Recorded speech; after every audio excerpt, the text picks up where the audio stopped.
Members, welcome to the meeting of the Bills Committee on Apology Bill. And we have formed a quorum, so we can call the meeting to order. So shall we invite the administration team to join us first? 咁亦都可以，佢入咗嚟就可以叫團體代表㗎。OK。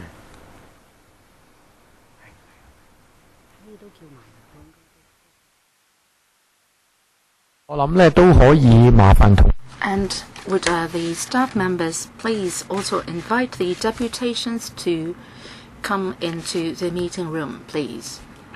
啱啱咧就應該係1、2未到嘅。我1、2未到。我入嚟嘅時候就。咁如果嗰啲未到嗰啲係點處理？未到咧，係。咁我諗就順住咯。如果佢唔喺度，我就講第二個先㗎啦，係咯。之後先補翻俾佢。係。如果唔係有啲中間接咗。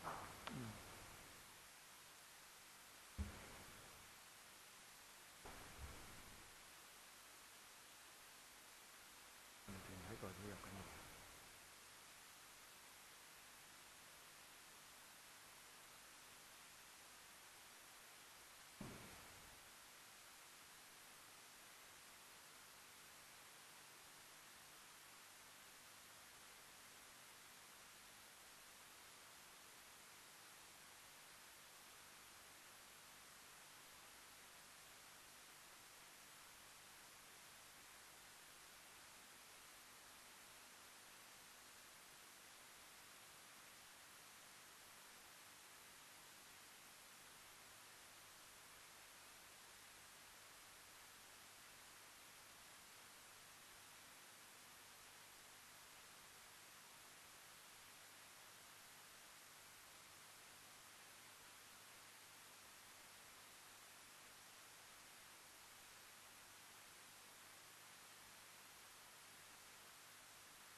好。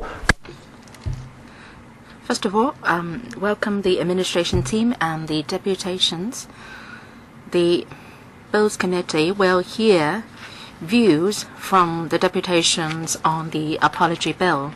You can put on the earpiece, and based on your need, you can choose the relevant channel. 0 is floor, channel 1 is Cantonese, channel 2 is English, channel 3 is Putonghua, and if needed, you can seek assistance from our staff. The Secretariat has circulated your submissions to the members and the administration. So deputations and individuals, please note that your written submissions and oral representation will not be protected under the Electoral Powers and Privileges Ordinance.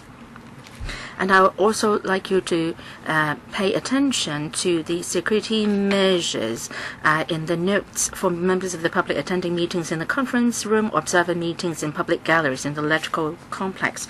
And this note has been attached to the letter sent to you by the Secretary earlier and has also been tabled in front of you. And those in the public gallery can also get a copy from our secretary staff of the notes. Next, I would ask you to speak one by one. You will be given 3 minutes to speak, and when the bell rings, you should stop speaking. So please be succinct in your speech. If you have further comments, please send us a written submission. First, I will ask Mr. Soman Kit to speak. Good afternoon, Chairman and members.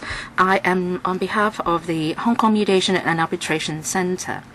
I would like to say that in relation to the apology bill, 1 to 2 years ago, we have conducted some internal consultation and discussion, and we have some in-depth discussion. We have 4,000 members, and our conclusion is that the majority of the members are for the apology bill for several reasons.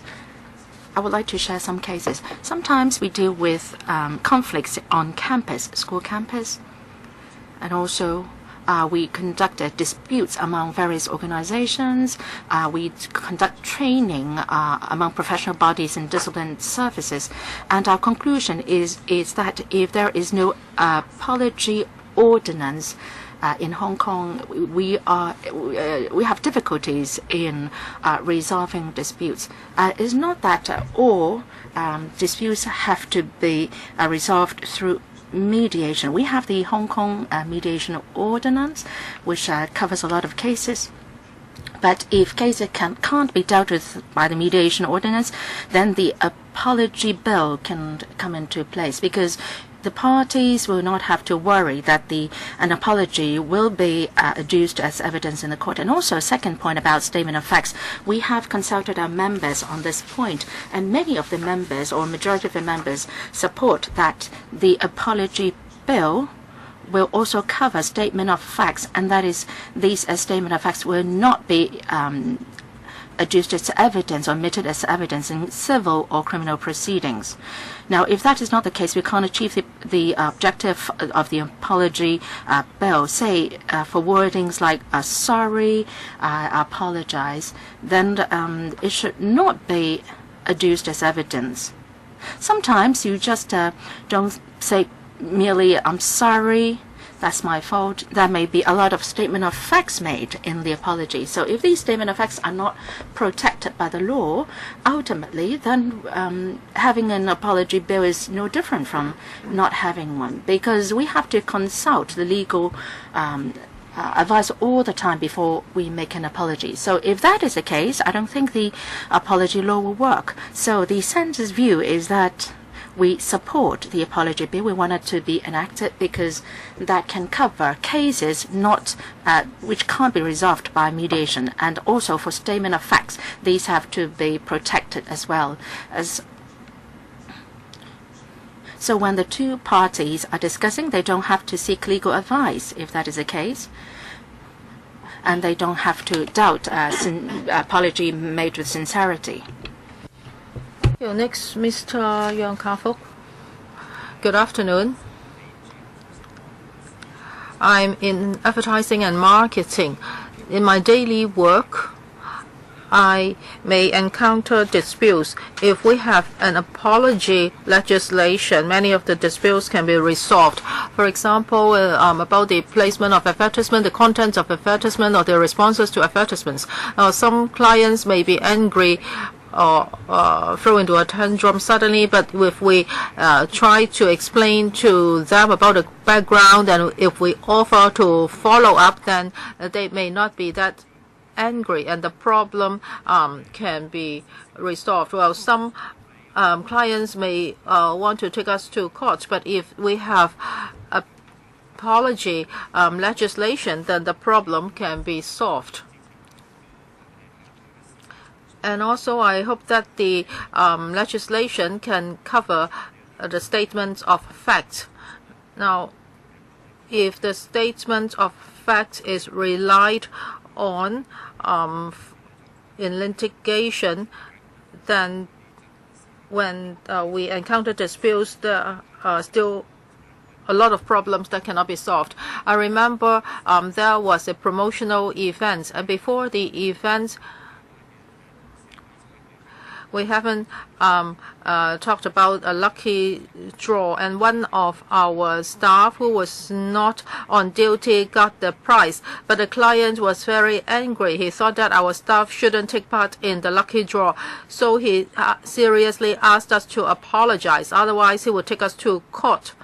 So if we could say sorry at that time so that he wouldn't be so angry, then a lot of problems would not be that serious. So I hope that apology legislation can cover the statement of fact. That's all I want to say. Thank you. Next, Madam Lam Wing Quan. Good afternoon. I'm a parent. I have been in banking for 13 years. I support the enactment of the legislation, the apology legislations. When it comes to civil proceedings, if one party can make apology, and if statements of facts can be covered, I think that would be good. With the passage of the bill, I believe financial institutions can benefit. For example, in 2008, there was the Lehman Brothers incident. If a customer officer was allowed to say sorry to the customer, a lot of problems could have been resolved. Because they may have missed something, they haven't mentioned credit risk, and the customer believed that he was misled into losing money. So the customer officer was worried that if he said sorry, then he would have to bear the responsibility. So with the enactment of the apology legislation, then the customer officer or manager can say sorry to the customer. He can say that, yes, I'm sorry, I missed to say that, and you were not too clear about this, and now I'm really sorry. So if the customer officer can say that, then the deadlock can be addressed. And it's just about investment, and it was brought about by the Lehman Brothers incident. It was because this huge financial institution made a mistake. So that's why the customer lost money. It's not because of the customer officer. And from a parent's point of view, I think the apology legislation can also help parents. For example, for my kid, if he's playing in the background in school, and if he's not careful and another kid was injured by my kid, with the apology ordinance, then I would say sorry to the parents of the other child. I would say that I'm sorry, it's the negligence of my child. That's why as a result your child is injured. I'm really sorry about that. So the child's mother may be less angry, and there will be less disputes between us, and she might not take me to the court. So this is my view. Thank you. Next, Mr. Daniel Chao. I'm from the Community Mediation Services Association. We think that when disputes are being handled by lawyers, there can be many ways of resolving the disputes, and their clients will be well protected. So when disputes are handled by lawyers, there are a lot of protections. However, not everyone in the community can afford the service of lawyers. From the point of view of community mediation, all disputes should be resolved when they are still remaining in the community and when they have not become too complicated to be resolved. So by doing this, not only the cost efforts can be saved, the society's resources in many aspects can also be saved, and our society can be in a better position to achieve harmony. Apart from lawyers, we also have arbitrators and mediators nowadays. However, Mr. Tam Yu Chung used to lead a survey, and it's found that over 70% of the public admits that they do not understand too much about mediation, and over 30% of the public even refuse to accept mediation as a means of resolving disputes. That is to say, if we want to resolve disputes in the early stage, we have to have a lot of tools, and the apology legislation is a very useful tool to help people to resolve disputes in the early stage. Under the present economic circumstances, now China is promoting the Belt and Road Initiative, And a lot of people are saying that Hong Kong can be developed into an international dispute resolution center. So we do not just need an ordinary piece of apology legislation. We need one which is advanced in the international arena. So for the apology legislation, we consider that a simple word sorry is inadequate. We think that our legislation should be more advanced. It's not just about a simple word sorry. It should cover a lot of technicalities, for example, the statements of facts, etc. I always say sorry to my wife, but my wife won't accept that. So the mere word of sorry is inadequate. I think your time is almost up. I'm sorry. Because we really have to pay attention to time. Next, Mr. Lau Yunchang. I'm from St. James Settlement. My name is Lau Yunchang. As for our organization, basically we support the apology bill. We always talk about the law, but we also have to be reasonable, and we have to pay attention to people's emotion. So in the real world, people's emotion and feeling are very important. Now, there may be a lot of disputes in our community or even in families. Well, sometimes it's just because people get angry, and anger may blind a person. So when you try to reason with an angry person, there may be a lot of problems. But in the real world, we may not want to say sorry because we do not know what the consequence would be. Well, people may lodge complaints, and if you say sorry, it may lead to civil proceedings, and you may receive lawyers' letters. So this inhibits many people from making apologies.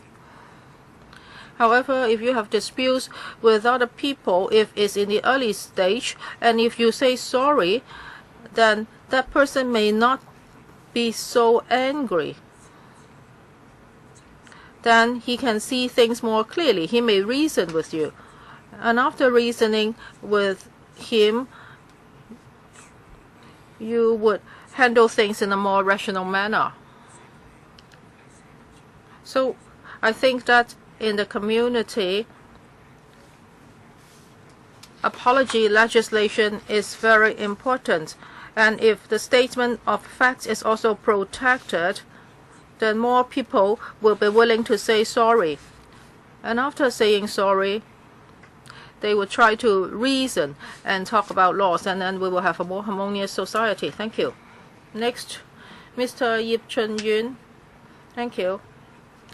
I'm from DAB. I am a lawyer. Under the present laws, a plaintiff can use the admission of fault or liability as evidence. So now the defendants would not make apologies. So for this apology bill, it is a very important piece of legislation because it can protect people who admit their faults or make apologies. So the DAB supports this piece of legislation. Under the apology bill, we think that amicable resolution can be achieved, and there will be less litigations, and as a result, there will be less pressure on our courts. But DAB is very concerned about the effect of the bill. In particular, when it comes to statement of facts and whether it can be admissible, we are very concerned. So according to the bill, the statement of fact will be protected. Discretion can be used by a decision maker, but the statement of fact cannot be used against the defendant. But we are afraid that this may not be conducive to the plaintiff in a civil proceeding. And for statement of facts, it may be the only evidence in certain cases, so the plaintiff may be disadvantaged. Though the DAB thinks that courts should be given a discretion because under appropriate circumstances, the statement of facts should be admissible. And courts, as well as magistracies, can exercise their discretion. And apologies wouldn't become bare apologies. But of course, we are also very concerned about the exercise of discretion. Can a balance be struck if discretion is exercised? Now, if it's not a court or a magistracy, I think the exercise of discretion should be very careful. Thank you. Next is Mr. Mohammad Cameron. I'm the chairperson of Rapid Action Community Development. The introduction of new legislation, apology bill, will be supported by the both panel and the public. The new legislation will also narrow the scope of dispute and encourage the making of apologies with a view to preventing the escalation of disputes and facilitating their resolution. Apology bill may not be the best solution for all dispute, but it can for sure take some of the heat out and may help to facilitate a possible settlement. We believe apology bill might be useful for EM community since due to the language barriers and other daily life problems which lead to conflicts, so the apology bill legislation will surely come handy in this situation. We strongly request the Hong Kong government to promote the concept of apology in the public. Apology bill needs to be promoted well to EM community in order to raise awareness and introduce how to help them by this new legislation law. Apology could help EMs to resolve many disputes at early stage rather than advised by their legal advisor not to make an apology even if they wish to do so. As we see recently, there are many disputes among the EM community. If we promote the apology to our EM community, 如果我哋能夠係推廣嘅向少數族人推廣道歉咧，我哋就會有一個和平係嘅社會啦。咁亦都會係幫我哋咧係省卻好多嘅時間啦，政府啊或者同埋咧有啲係涉及爭議嘅人士。唔該，下一位係高天宇先生。Next one, Mr. Ko Tin Yu. Thank you. The Civic Party supports the apology bill because we can have a legally binding framework and to encourage and promote making of apologies. And at the same time, the legal consequences can be clarified. And the Civic Party also hopes that this will become a very effective channel to promote mediation to resolve disputes. And both parties can avoid unnecessary litigation, and as a result, we can save time and money. The bill is capable of doing that, but then we are not saying that it has already set a clear framework. The Civic Party has three questions on the bill, and we hope for an answer from the government. First is the Civic Party hopes that the government can talk more about the burden of proof under the apology bill in civil proceedings. And also the bill may be counterproductive. Now, if apology is made, the wrongdoer has room to avoid paying compensation and make an bear an insincere apology, and that will only worsen the dispute, and the dispute cannot be resolved effectively. And the Civic Party, in relation to Clause 8, in relation to 8.2 on discretion, we have a question. Now, in view that there is no other evidence, the decision maker can use a discretion to emit a statement of fact. and there is great uncertainty, and so far the government has not given any example to clear up this gray area. The decision maker is not necessarily a court, it might be someone else, but this someone may not have received legal training. So whether this person can make a decision on whether it's just an equitable to exercise the discretion, that is dubious. We believe that the apology bill can be an effective tool, but at the same time, we hope that the government can explain on the 3 points that I have just made. Thank you. Next one, we have Mr. Shushing Pain, or Dr. Shushing Pain. I am speaking on behalf of JC Professional Dispute Resolution Center. The center is of the view that the apology legislation will benefit both the plaintiff and the defendants. But now there is apologies can be risky unless they are made in without prejudice communication settling a dispute or in a mediation with confidentiality clauses. Lawyers would not advise their clients to make any statements other than "I'm sorry." However, an overseas academic clearly expressed that a full apology was better than a partial apology, that a partial sympathy expressing apology was no different from apology, when there was evidence showing that a partial apology could be detrimental when the resulting injury is severe or where there is strong evidence of the offender's responsibility. That is why we support the apology bill, which not only practices partial apology but also full apology, and that is similar to the Apology Act of British Columbia, which came into force in 2006. It is our experience that some lawyers are very careful in protecting their clients from making apologies even in mediation sessions. We think that this bill, which protects full apologies, will be more reassuring to them and will allow their clients to offer full apologies more freely and facilitate more amicable settlements. And the overseas expert also emphasized the importance of full disclosure of facts together with apology and offer in the medical and healthcare sector. The partial apology and no apology will have the same adverse impact. Now there is the point about statement of facts under the bill, and in clause 8.2 of the bill, this says that the decision maker has a discretion to omit a statement of fact contained in the apology. It provides flexibility. However, this flexibility means uncertainty as well, because we can never be sure that the court will or when will the court exercise flexibility, and the lawyer may also be very concerned about this uncertainty.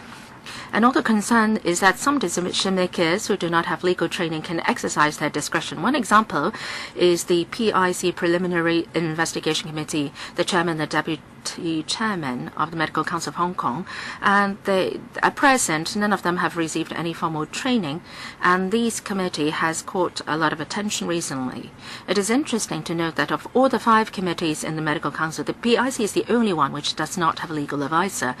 We welcome the bill in which it specifies that it is applicable to disciplinary proceedings and that contracts of insurance indemnity will not be affected. Thank you.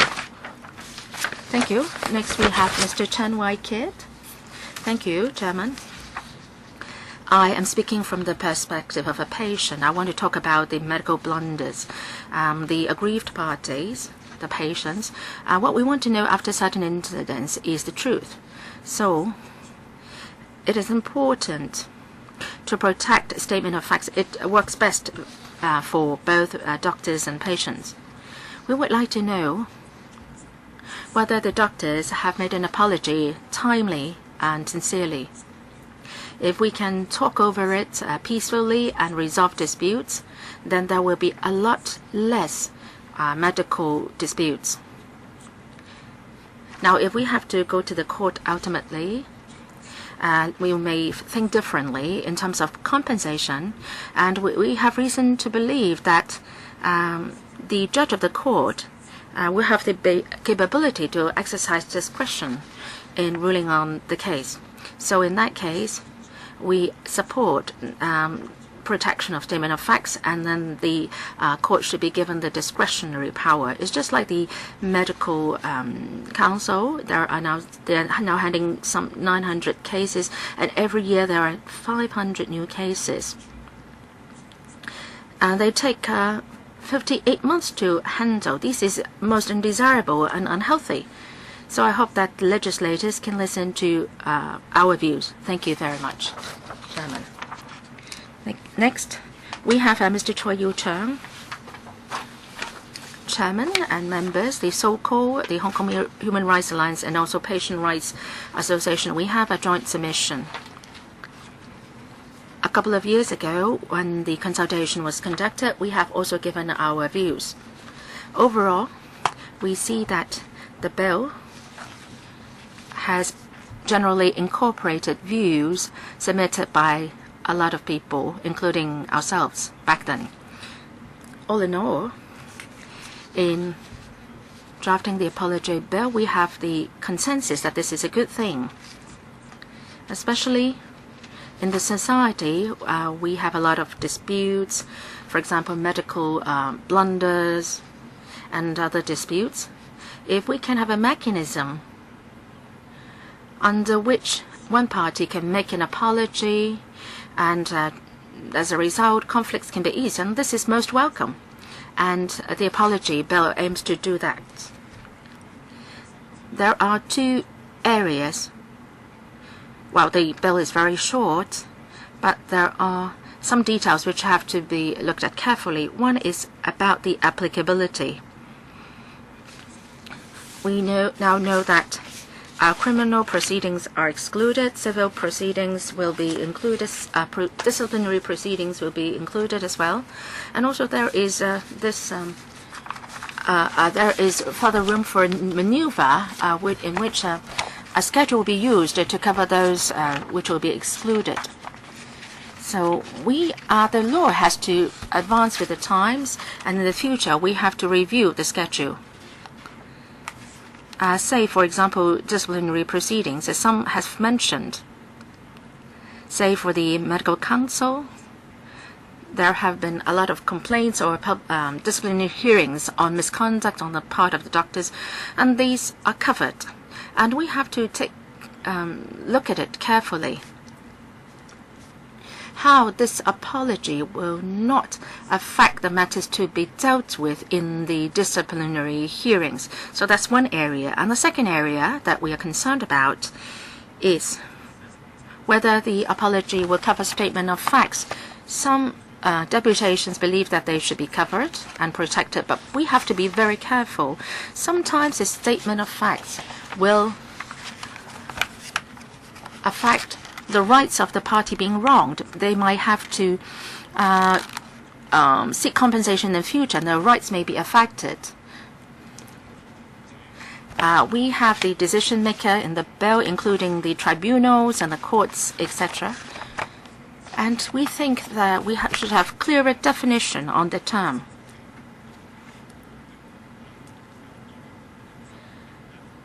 So if there are statement of facts which are very important to the party being wronged, then these statement of facts should be omitted in the court so that the aggrieved party can get the necessary legal protection. Next, we have Mr. Chen Homing. I am from the Hong Kong Mediation Center. We don't have an apology law now, and a lot of people are very concerned the apology will mean admission of liability, and the apology maker will lose the compensation, say for example insurance coverage. But then if we don't have an apology, the heat of the movement will be escalated more, and there will be more misunderstanding.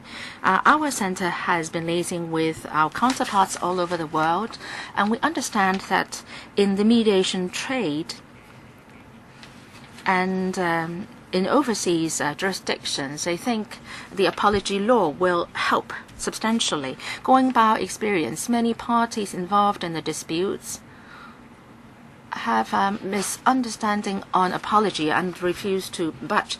So the party being wronged feels very angry and there is great animosity as a result. So this has been mentioned by a number of deputations already. Ultimately, whether is how hard the mediator have worked, the situation cannot be resolved. Especially, say, in medical incidents where people died, this is very common.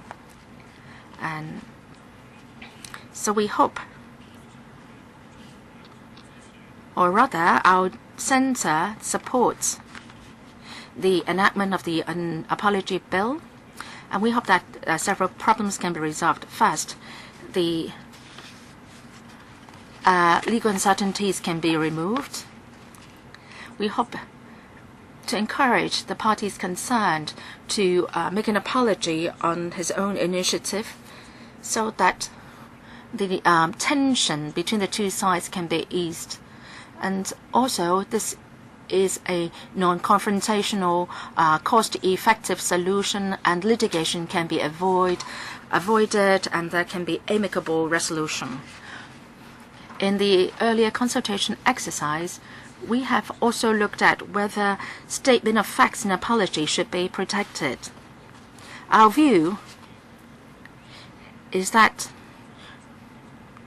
without such protection, the apology maker will deliberately not make a full apology or sincere apology, and at the end of the day, the effect of the apology will be undermined.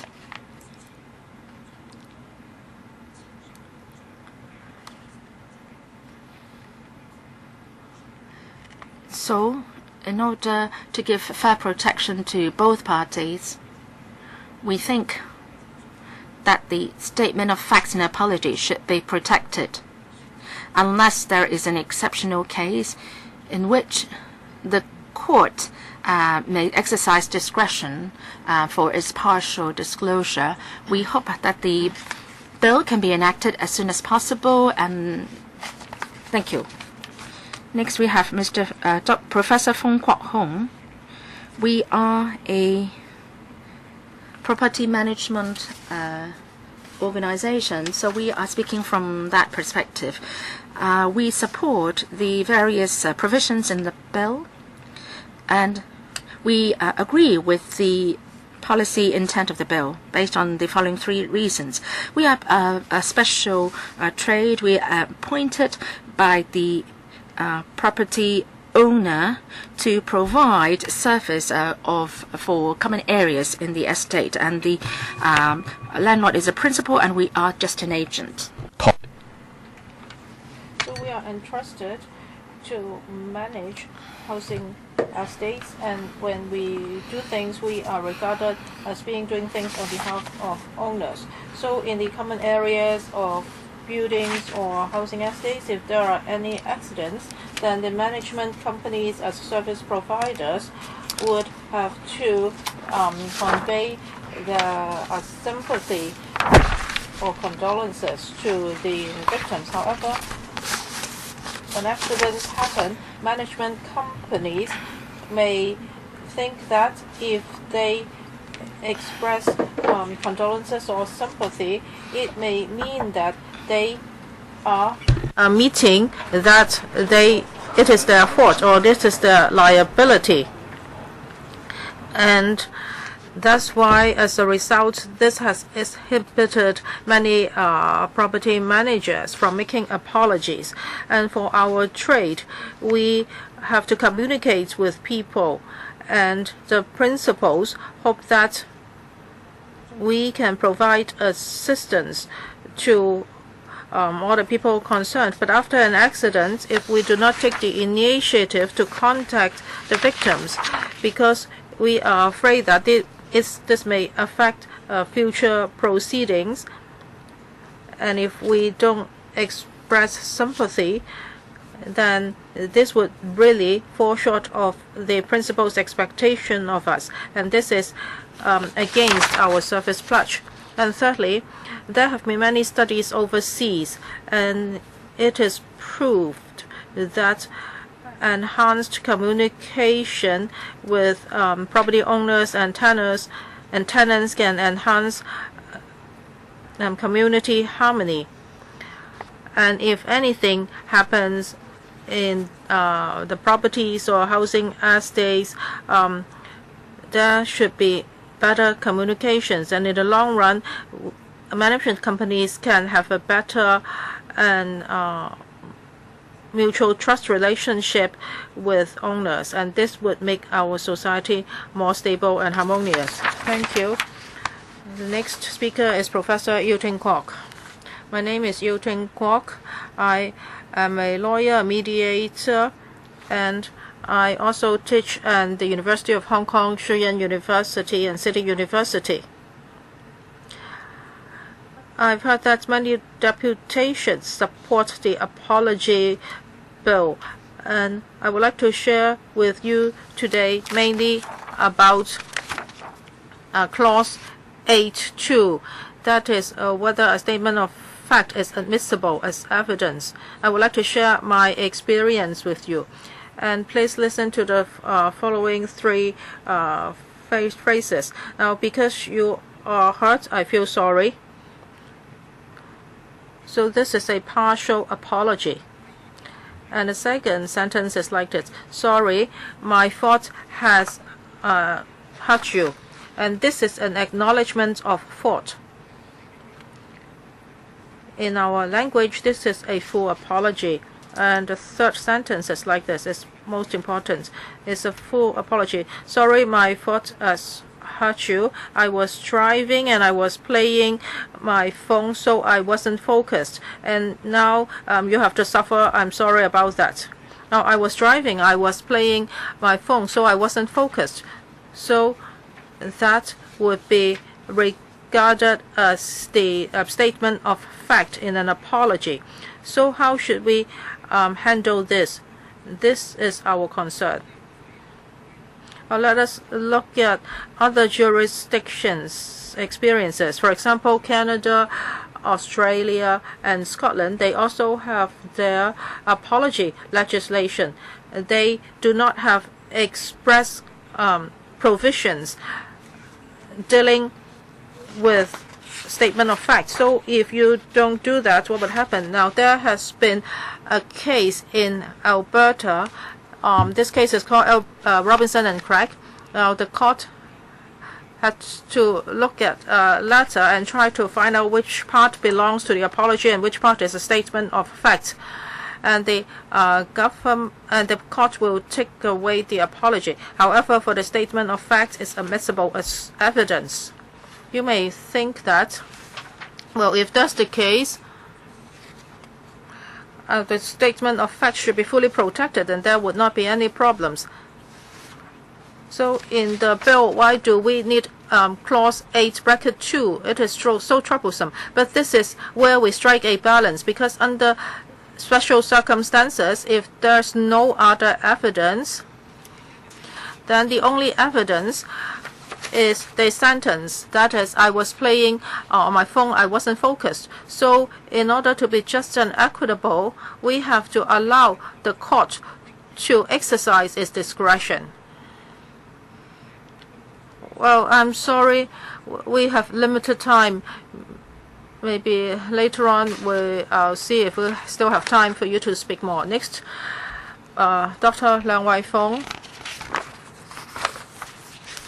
I am a mediator, and I'm also an IT expert. In the past, I have been handling many cases. Earlier on, some representatives have said that sometimes it's just because both parties are angry. So when it comes to apology, I think it is an attitude. And for a lot of problems, if you reason with people, then if you make an apology, then the dispute can be resolved. So I support this piece of legislation. And I think we haven't done enough in this. Well, for Chinese, well, they always think that harmony is very important. But if you ask them to really do it, sometimes they really cannot.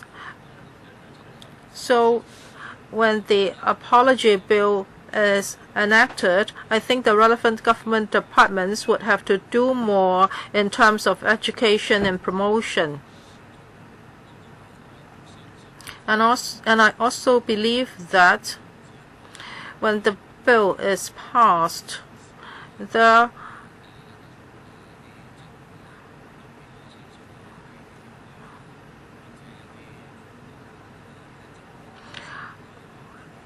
will be disputes which can be resolved through this legal framework. As the speaker said just now, there are still a lot of problems. For example, evidence, how or whether certain things should be admissible as evidence. So we really have to look at these things. If it involves disciplinary proceedings, if you make an apology first, then both parties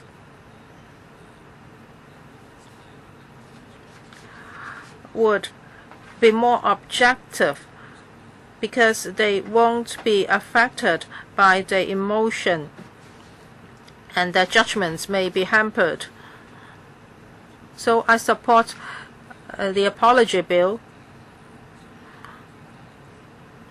but when it comes to whether certain things should be protected and whether certain things should be admissible as evidence, I think we really need to explore more. Thank you. Thank you. Next, Mr. Chao coming. I am from the Patient Interest Association. We would like to speak for the patients, and we would also like to fight for the healthcare staff's rights. For public hospitals, in the last year, there have been 2,800 complaints, and that doesn't include private hospitals. From the beginning of 2017 up to now, we have already seen more than 100 cases. Our patients understand that when they are hospitalized, it doesn't mean that you will be cured 100%. But if it involves the negligence of healthcare workers, for example, giving you the wrong medicine, giving you a wrong transfusion, then these are obvious medical blunders. But if such things happen, patients will just hear that, well, they're sorry, they are sympathetic, etc. Then that would not be regarded as a proper apology. Now, when we say, I am sorry, it means that the person who says that would shoulder a certain responsibility or even legal liability.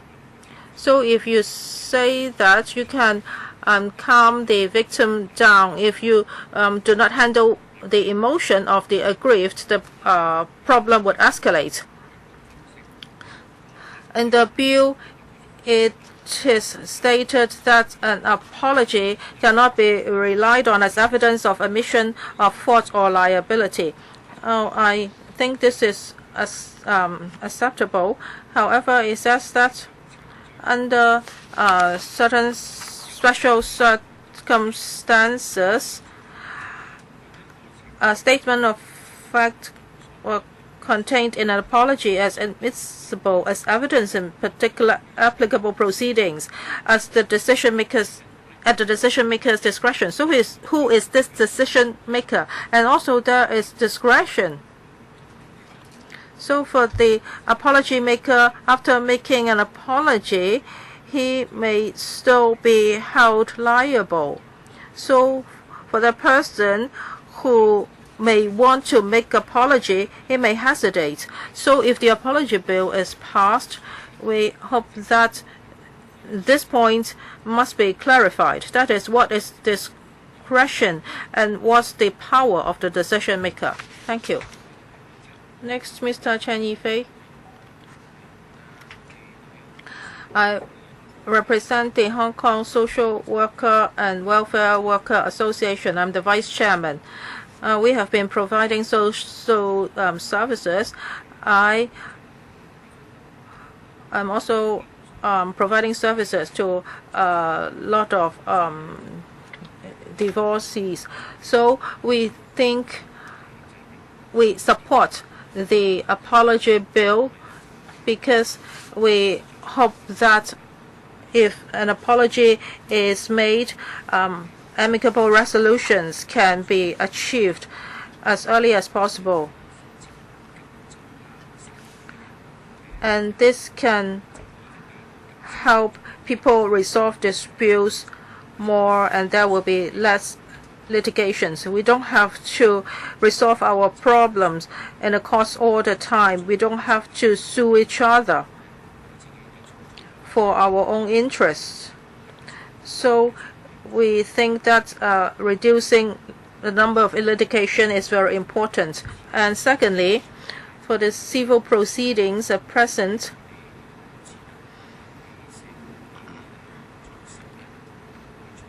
social workers would encounter a lot of difficulties. We may be counselors of one party, but we have to strike a balance between the two parties. Well, sometimes the two parties may not want to fight that much. However, in courts, they cannot make apologies because their interests may be harmed. So that's my work experience.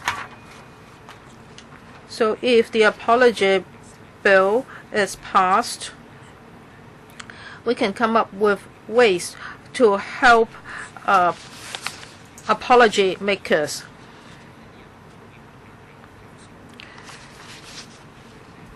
So an apology doesn't mean admission of fault or liability. So if this stumbling block is removed, then a person may be more willing to make apologies sincerely, and this would prevent the escalation of disputes. But as some speakers said just now, we think that the statement of fact should be protected. However, under certain circumstances, the courts should also be given discretion. And if it is considered just and equitable, then the statement of facts can be admissible. Well, I'm sorry, your time is up. Mr. Ma Kwok Ho. I'm John Ma. I'm accredited mediator of the Hong Kong Mediation and Arbitration Center. Why Hong Kong is so successful in mediation? That's because of the confidentiality system, how it works. In the mediation process, all the statements, including apology, will not be admissible in court. It will not be adduced as evidence in the court. So that's why mediation is so successful.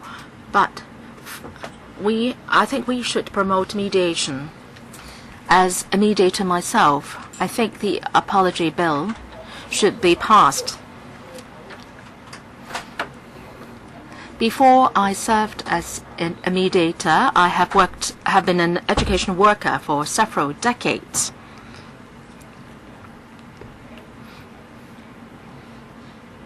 If this bill can be passed, I hope or I believe that a lot of conflicts happening among students, parents, conflicts between parents and the school, conflicts between the management of the school and the teachers can be resolved more easily. I think what matters most in an apology is sincerity. Very often, whether it's teachers or other parties, if we say sorry, we are afraid that it will be presented as evidence in the court. I am about to retire, but I'm still working now. I am a real estate agent now. If this bill is passed, a lot of conflicts in my trade will also be resolved.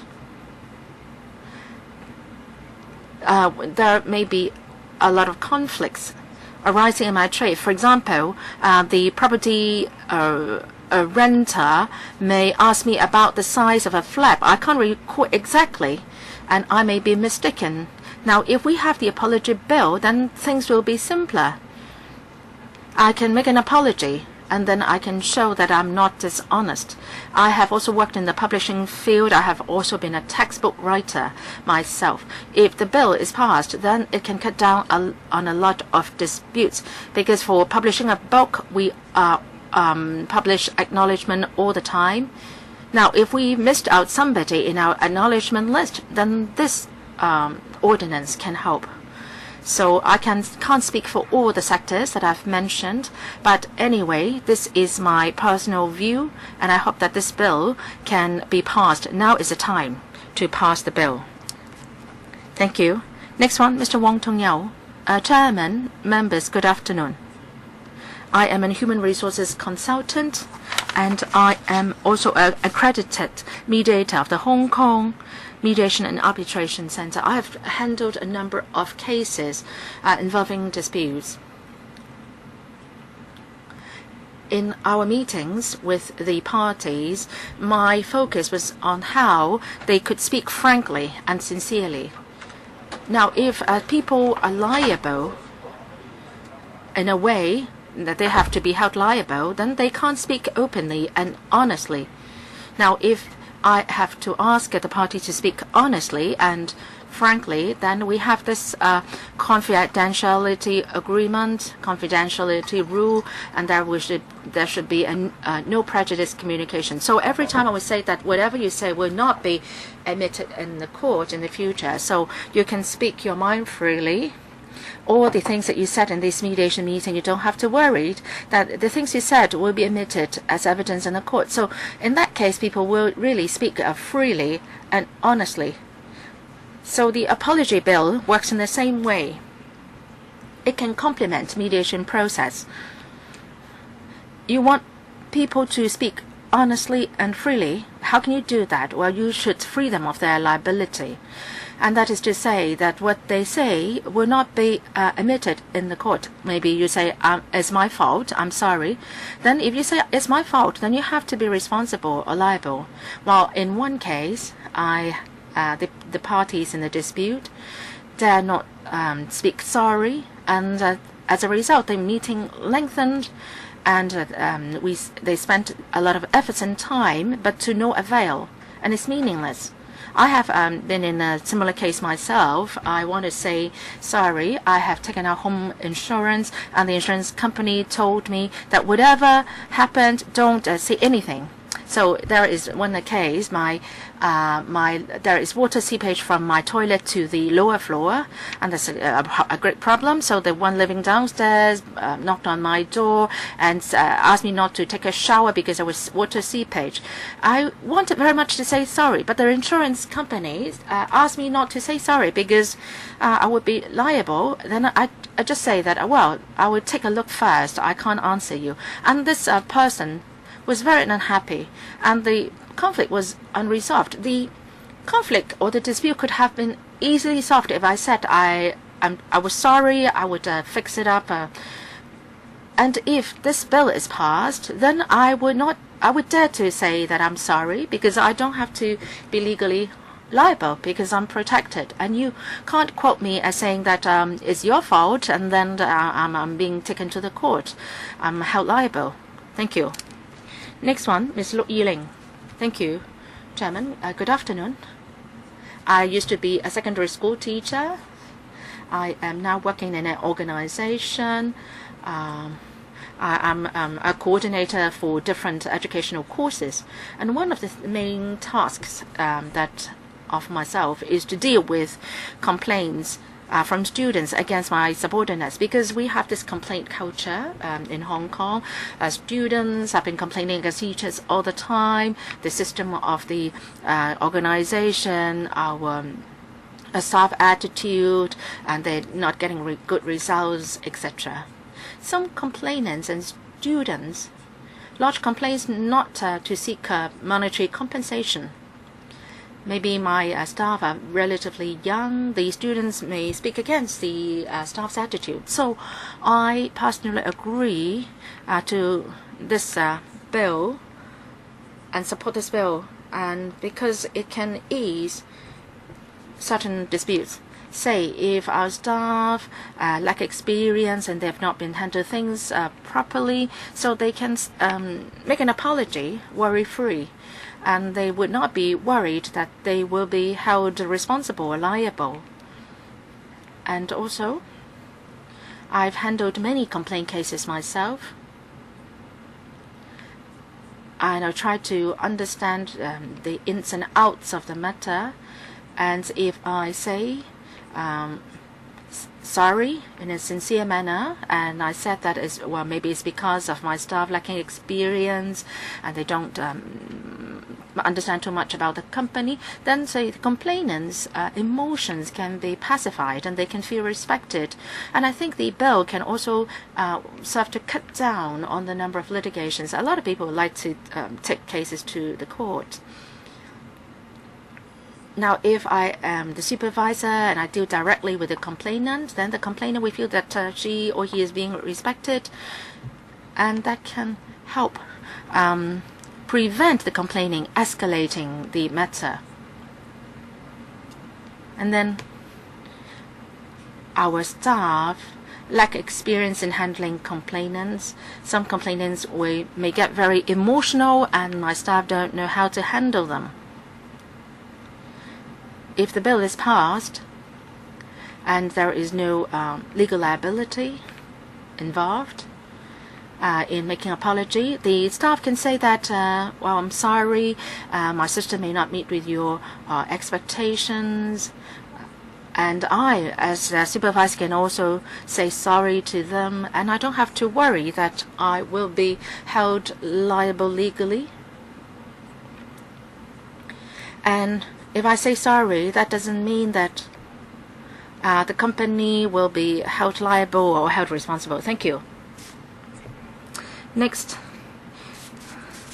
I would like to ask whether the administration will make a response to the views just given.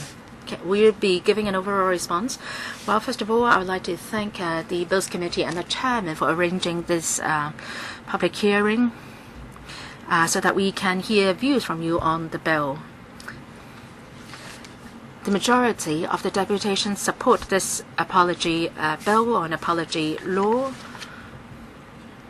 and that is we want to achieve or to promote sincere apology, try to bring down the heat of the conflict, and try to achieve amicable resolution. You have given views on how to treat a statement of facts and the exercise of discretion. In fact, in the last two meetings of the Bills Committee, we also heard members speaking on the same matters. We will continue to discuss with you on those. When we did our consultation, these matters were also discussed. We proposed 3 options, and we preferred the option as now set out in the bill.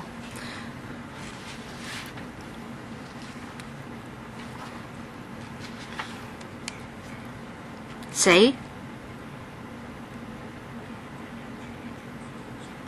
if we make statement of facts part of the apology, then we have other worries, and that is it will be unfair to the party being wronged.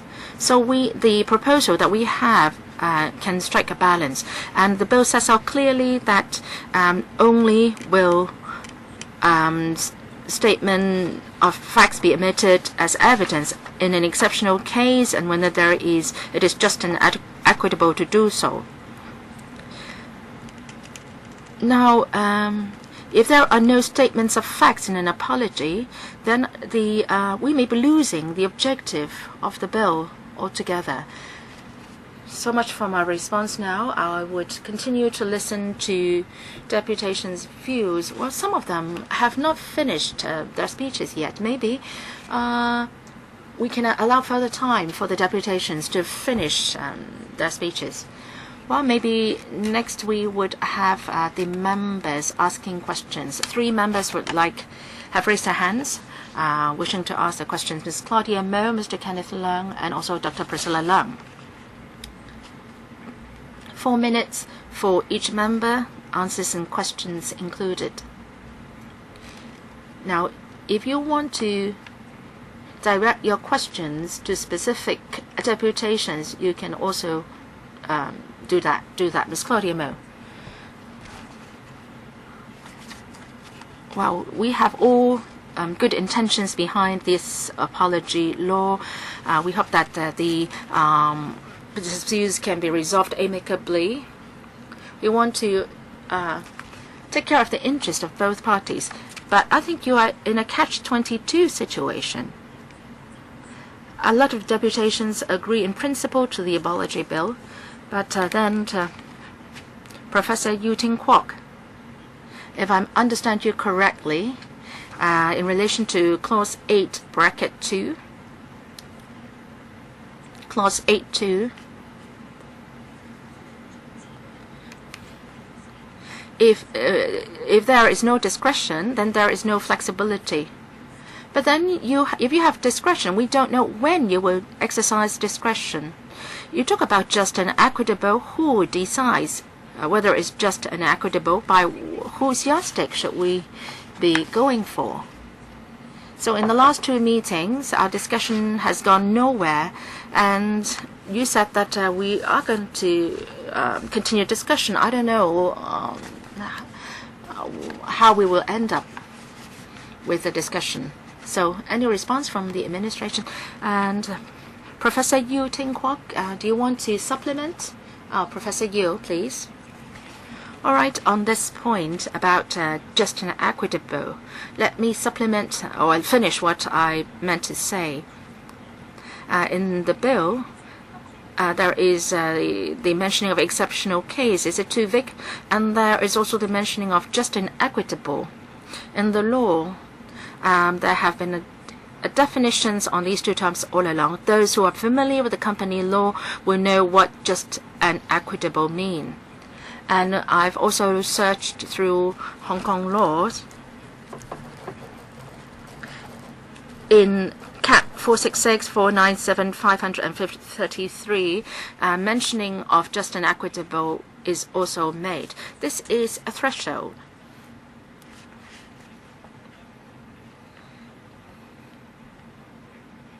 And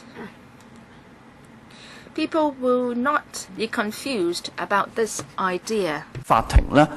Because all along, the court has been interpreting such terms. This is a difficult situation. Why is it difficult? Because now we have to make a value judgment. Now, if all statements of facts are to be covered, this is a judgment, but we may be criticized. That is, for the claimants, some of his interests may be harmed. So if you want to strike a balance, you have to take this into consideration. That is, when discretion should be exercised. In the consultation paper, there were this first, second, and third approaches. And for other jurisdictions, they have chosen their ways to do it. They all have disadvantages. Now, it may be unclear, that is, which part belongs to the apology and which part does not. But if all statements of facts are covered, then the claimant or the victim may think that his original rights are hurt. So this is what we are concerned about. And the threshold is exceptional circumstances and just and equitable. So for just and equitable, you can rest assured, because this is not a vague concept. Well, maybe the government officials can also supplement. Chairman, maybe I can supplement. We agree with Professor Yu when it comes to the concept of just and equitable. Under Hong Kong laws, this is not a new concept. In the company's law, in the company's ordinance and other pieces of legislation, there is this concept. In the government's future papers, we will be providing more detailed explanations of this concept. Well, for an absolute protection, earlier on we've also explained to members there may be a risk. That is for victims or the injured, then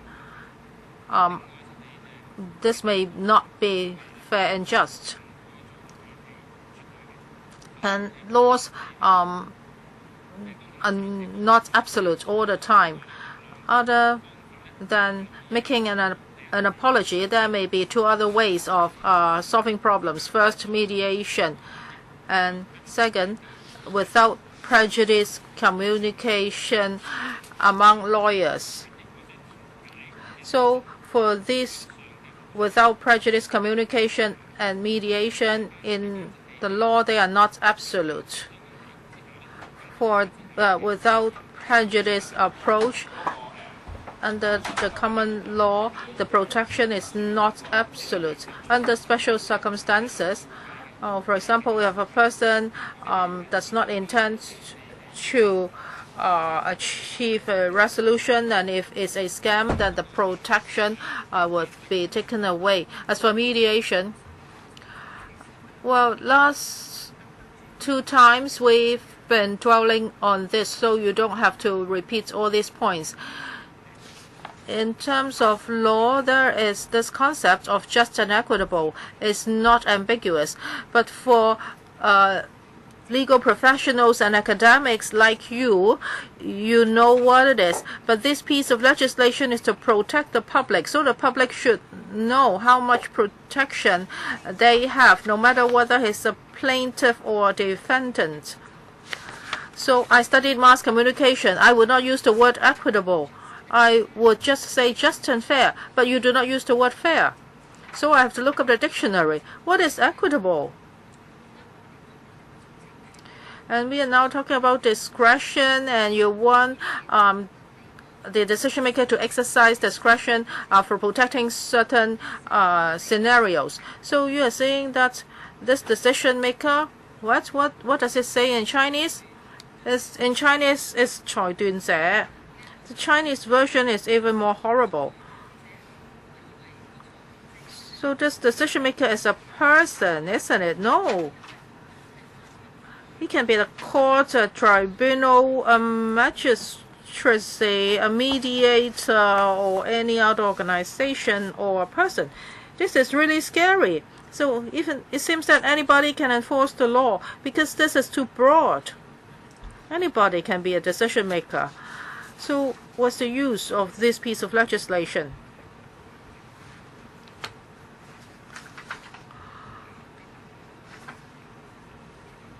Now, many deputations support the apology bill and its passage. However, they have a lot of queries about Clause 8, bracket 2. That is about discretion. There are still a lot of questions. So maybe later on the government can give us a more detailed reply. Maybe we'll ask another member to ask questions first, and the government can continue to explain later. Mr. Canflow? I also like to ask questions about Clause 8, bracket 2. Earlier on, I also talked to government councils, and today we've heard the views of many deputations. So for this bill, we support it.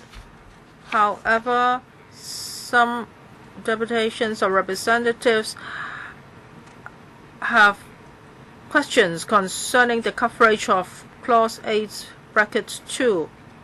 It seems that we cannot get a satisfactory answer. When we look at other jurisdictions, they have different ways of handling it. So I would like to ask the deputations, you may have questions concerning this clause. So do you have any strong views about it? Do you think clause 8(2) should be amended, and its present way of drafting is totally unacceptable? It must be revised. Do you have a strong view like that? Can you raise your hands if you do? Who has strong views against this clause? Yes, Professor Yu. There are two representatives, so please be succinct. Well, no matter how you handle it, there are advantages and disadvantages. I cannot come up with a good solution which can balance the interests of both parties and reassure the apology maker totally. Now, if people can come up with a good solution, I will welcome that. I have looked at other jurisdictions' experiences. That I have seen advantages and disadvantages, so I do not have a very strong view against this. Next, Mr. Chao Yu Chang. Well, this is really a dilemma. During the consultation, we inclined not to protect the statement of fact because we have come into contact with a lot of victims. We all hope that the apology legislation can operate smoothly, and we hope it can be just and fair. So how can we be sure that it can operate smoothly? We may have to try. I cannot accept an extreme scenario, that is, all the statements of facts are protected and no discretion can be exercised. Now, for decision maker, it covers a lot of institutions, courts and magistracies, mediators, etc. Yes, it is the case because it's not only the court that's looking at cases like this, it also includes disciplinary institutions and magistracies. So the definition of decision maker is so broad. Government members and organizations can continue to discuss about this. So now we are trying to find the best way out, and we need to strike a balance between the two sides.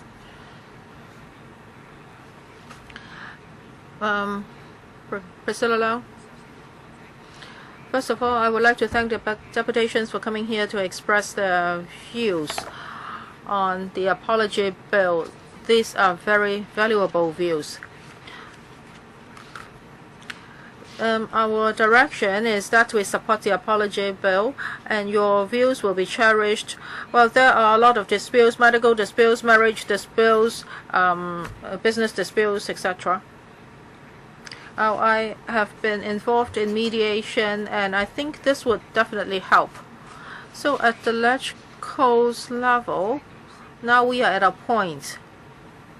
That is, we are looking at clause 8(2). How much discretion should be given to the decision maker?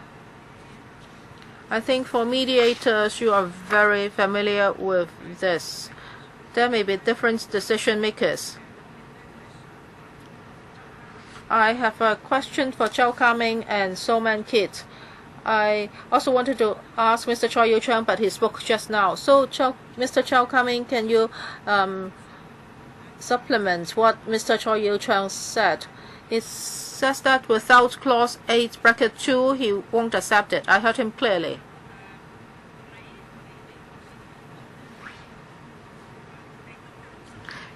you are worried, you are on the side of patience, and if discretion is given, then the apology makers may be afraid to make apology. So how do you view Mr. Choi's opinion? And for Mr. So, you gave us a very good opinion. So how do you view this issue of discretion? I think the English version has no problem. That is just inequitable. We always use these terms in law. But what should be the extent of the discretion? Otherwise, the apology makers, lawyers would ask them to be careful. Because if this is the only fact that can be found, then you better be silent. So what's your view? Let's ask Mr. Chao coming to supplement. My concern is that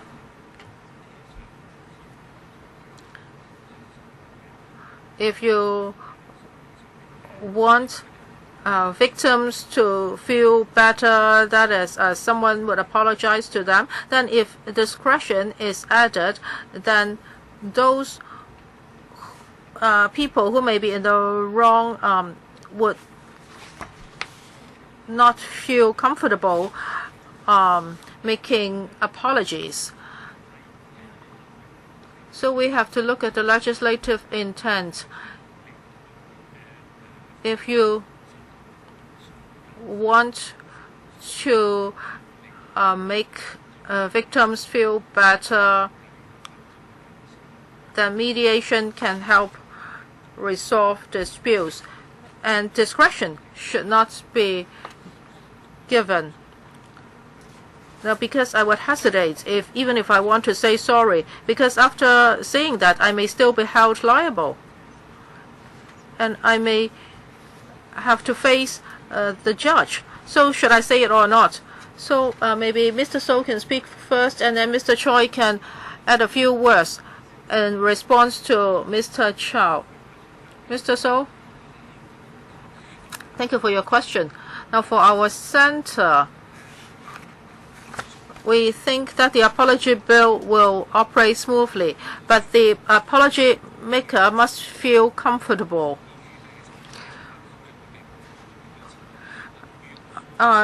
If we open the floodgate, though the general principle is that it's not admissible, there are exceptional circumstances. So then you are back to zero. You have to be careful.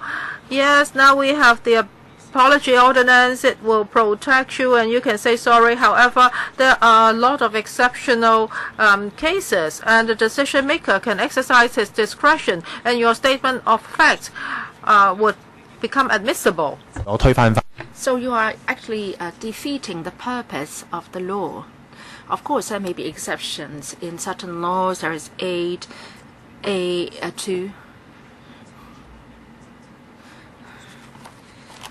There are a list of factors. For example, it's consulting legal advice, or if there is a criminal element, etc.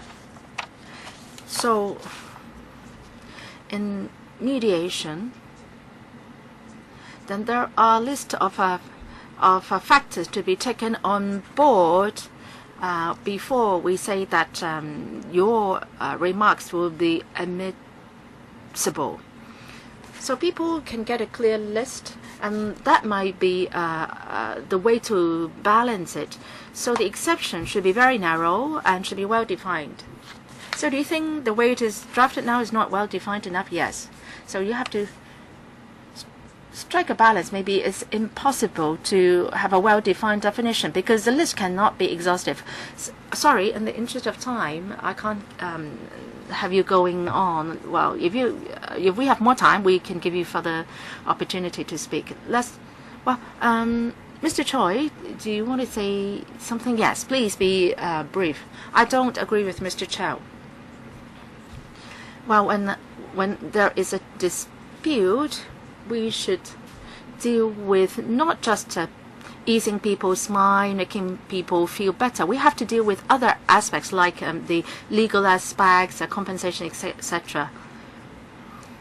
So if legal proceedings are involved, then we have to look at what can be admitted as evidence. So if the apology, including the statement of facts, is totally protected and cannot be admitted in court, then that will hurt the interest of the victim. So we should not just focus purely on easing people's minds and disregarding other aspects in a dispute. That will only create more injustice. Mr. Junius Ho. The intention of the bill is good, and that is in clause 7, the apology will not constitute the admission of fault or liability. So that's the intention of clause 7.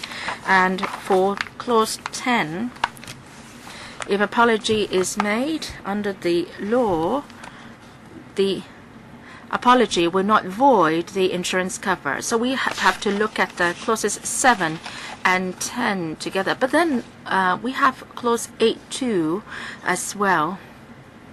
If, say, there is no other evidence available apart from the statement of facts in the apology, then these statement of facts can be admitted in the court or admitted by the decision maker. It's a catch-22 situation. This is a dilemma, but we do have solutions. In a dispute, what's most important is you have to consider whether you are held liable. Now, in clause 8.2, that the assumption is that you are liable, and then most people will take out insurance. Now, maybe you have admitted your fault. That may be an admissible evidence. So, can we do something to clause 10 to the effect that for the avoidance of doubt, clause 8.2 will not affect the protection afforded to the maker of the apology? So even we have 8.2, then I will not be caught by clause 10, and I will not lose my insurance coverage.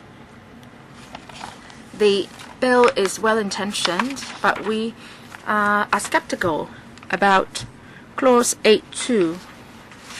So can I ask Mr. Simon Lee, Deputy Law Officer, to allay everyone's worries, move a CSA to section or clause 10?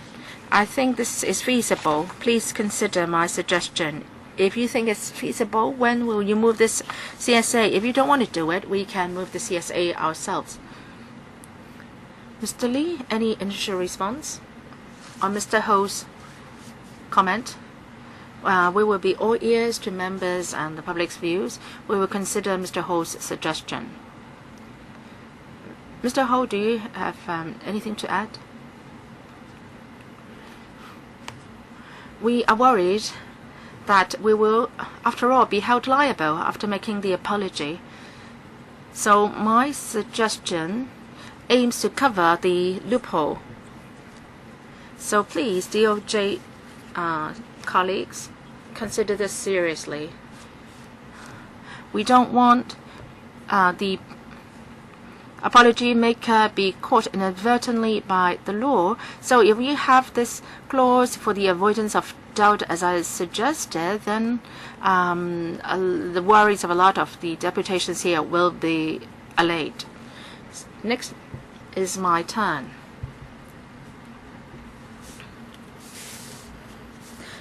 For the apology bill, I believe that the majority of the deputations are in support of this bill.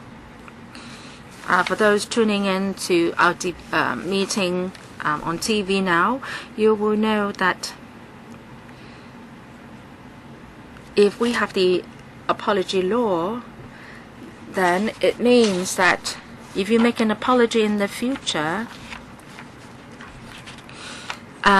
you will not in effect be admitting to liability in civil proceedings. So if that is the case, then we can encourage more people to make a sincere apology, and that can help resolve many disputes, legal disputes.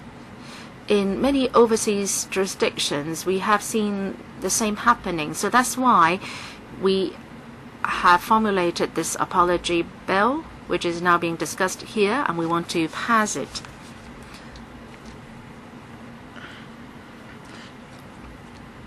And in the Bills Committee's meetings in the past, we have focused on discussing Clause 8, Bracket 2.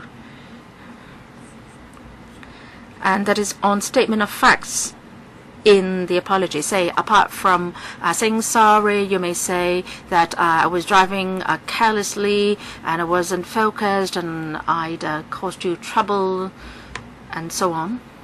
So these statement of facts under the bill will be protected and they will not be admissible evidence in the court. But then there is a discretionary power given to the court. Say, in an exceptional case where there is no other evidence available, then these statement of facts can be an evidence to your fault. And a lot of members are still querying this clause. And I myself have a question on this, and I hope for an answer from the DOJ. This bill applies not only to court but also to disciplinary hearings as well. I am a lawyer myself. I'm from the legal profession.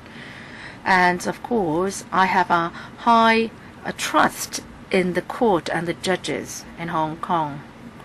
But for the decision makers in other, say, disciplinary proceedings, they may not have legal training, they may not come from a legal background. So in that case, if they are asked to exercise such discretion, there may be problems. So the administration, can you share with us your views on this? How would you deal with the scenario I mentioned? So, administration, can you respond? Chairman,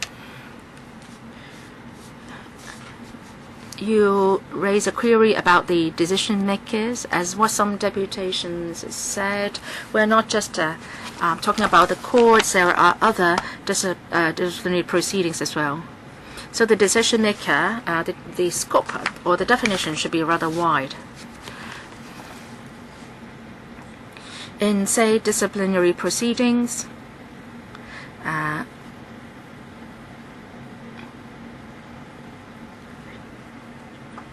or proceedings under the Hong Kong Medical Council, they do have legal advices. And some of the members may have also received legal training.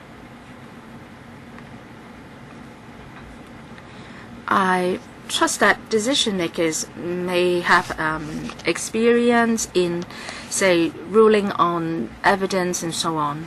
So in actual operation, I believe that we should trust that they have the capability to deal with evidence and related matters. And also there are case laws in the application of the just and equitable principle. So I believe that they should be capable of dealing with these matters. So we can have a second round. Mr. Kenneth Leung would like to speak in the second round. Again, 4 minutes. Yes, that can be done. First, I would like to follow up on Mr. Junius Ho's question. Clause 8 and also 10.3. Anything to the contrary in any rule of law or agreement， 即係我嘅解讀，我希望政 My interpretation of this clause is this. Maybe the administration can confirm that. For insurance contracts, even if we have clause 8.2, the insurance contracts will still be valid. Anything to the contrary in any rule of law, and that should covers other provisions in this bill. So is my interpretation correct here? This is a simple question. Administration, any view on this interpretation? Yes, we agree to that. Okay, so that solves part of the question. Second, last year when we talk about the reform to the Hong Kong Medical Council, I have did some study myself. For some, say, appeal tribunals, there may be legal advisors, etc. But under Hong Kong's legal system, we trust most the judges. For the appeal mechanism of the Hong Kong Medical Council, is it really still the Court of Appeal?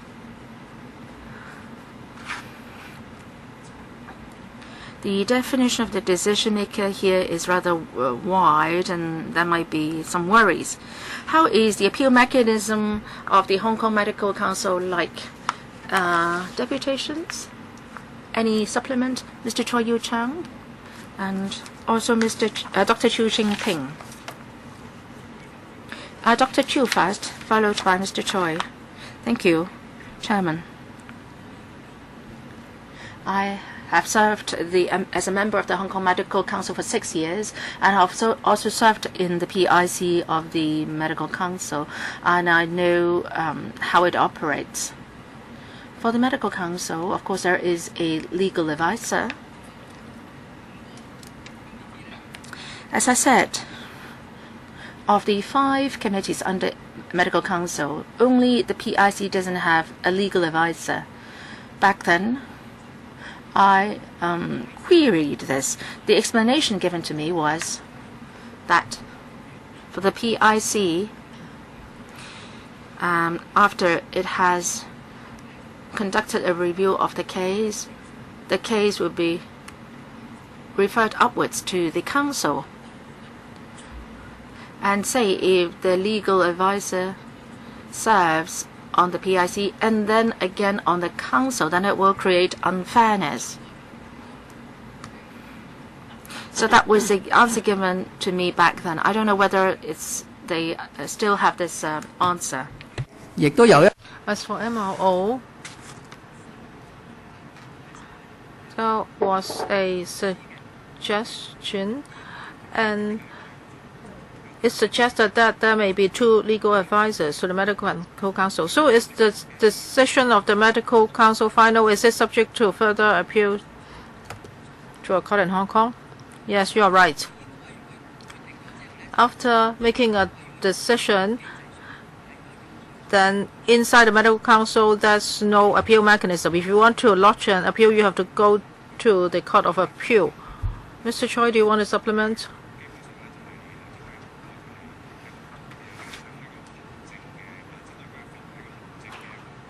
This is an administrative decision, and that's final. And if you want to go further, you have to seek judicial review. You start with the Court of First Instance. As for the PIC, it doesn't make a decision. Now, it may have rejected certain complaints, but the disciplinary hearing is held at the level of the Medical Council, and there are lawyers there, and both sides can be legally represented. And lawyers assist members at the inquiries. The DOJ has said that this is not a serious problem. As for the medical council, now they are still discussing, and the government may come up with a new piece of legislation so as to how to improve the disciplinary hearings of the medical council. Maybe there will be other proposals in the future. Yes, government representative. I'm sorry, the speaker is off mic.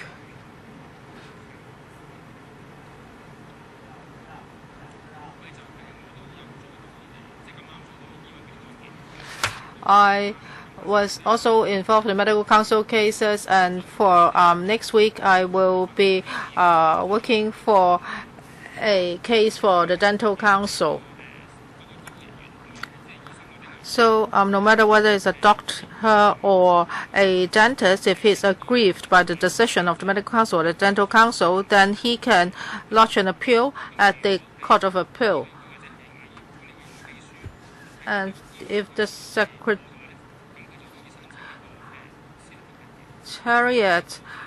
is aggrieved, it can also apply for a judicial review. Just now, Dr. Chiu says that the PIC doesn't have a legal advisor.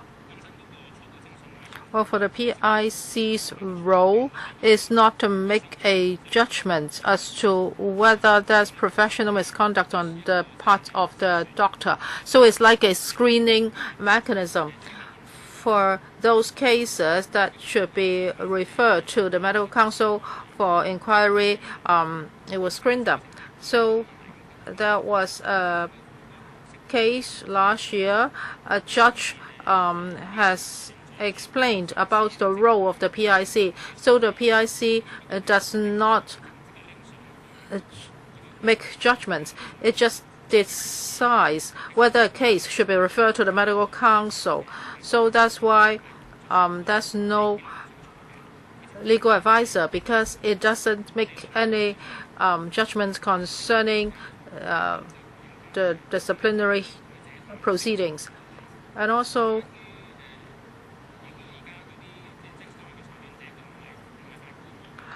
some say that the decision maker is not a judge. There may be problems. For the medical council, they have a legal advisor. And for other committees, for example, if it's a tax appeal or administrative appeal board, most of the time the chairman of such boards would be barristers or solicitors or people with strong legal backgrounds, so they can handle such cases. Well, some members may not have legal background, for example, members of the medical council, so that's why they have a legal advisor. So no matter what committee we are talking about, committee members should have the ability to handle the relevant cases. We should have the confidence in them. As to whether an evidence is admissible, actually they do it all the time. They listen to the evidence, and there may be disputes, but they would always handle the admissibility of evidence. So members can rest assured. So for more important committees, for example, the medical council, they can remove the license from a doctor, and they have to make very important decisions. So there would always be a legal advisor.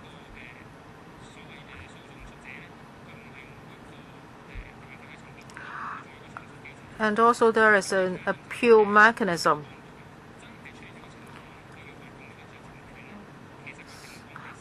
So when it comes to the exercise of discretion, it's actually very rare, because most of the time you can find evidence. You don't have to rely on the statement of facts.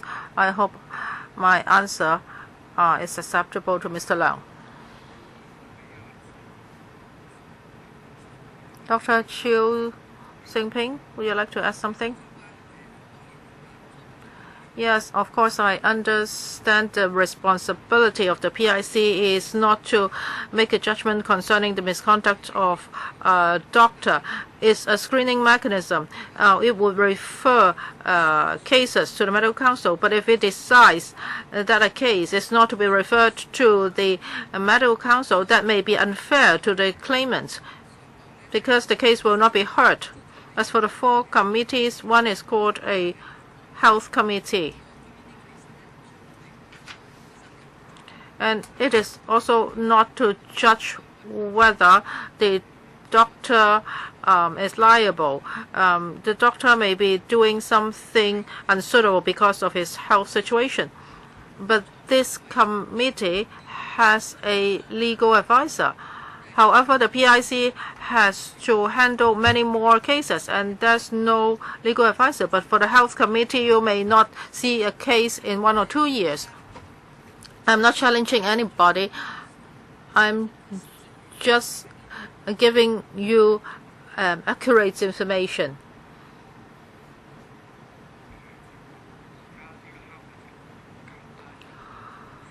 Well, maybe I can sum up a bit.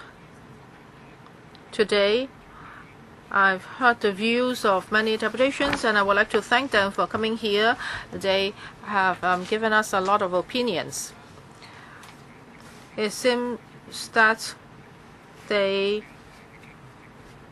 are inclined to support the apology bill. They think the intention is good, and they hope that it can be enacted. And I hope the government representatives would understand this. We have also received submissions, including the Hong Kong Insurance Association. They have also given us a submission, and they are all very concerned about the discretion under Clause 8, bracket 2. Later on, government representatives will give us a more detailed legal opinion on Clause 8, bracket 2. So later on, we will have the more thorough discussion. Kenneth Leung, do you have a last question? I just want to make a request. Please give me just 1 minute. I understand that the government will be giving us more detailed explanation. So for this bill, we do not have any case law yet. For Clause 8, bracket 2 in the future, if there are cases, I hope the government can undertake to do this. That is, after a certain period of time, maybe you should take the initiative to review Clause 8, bracket 2. So for the government, you've heard the views of deputations and members today, and they have also asked questions. So I hope that you can give us a written reply later for members' reference. I would like to thank the deputations and representatives for coming here today. If you have further views, please give them to us in writing after the meeting. And for your written speaking notes, you can give them to us. Please write your name clearly on your speaking notes. If there is no other business, we'll adjourn the meeting now. Thank you. Thank you.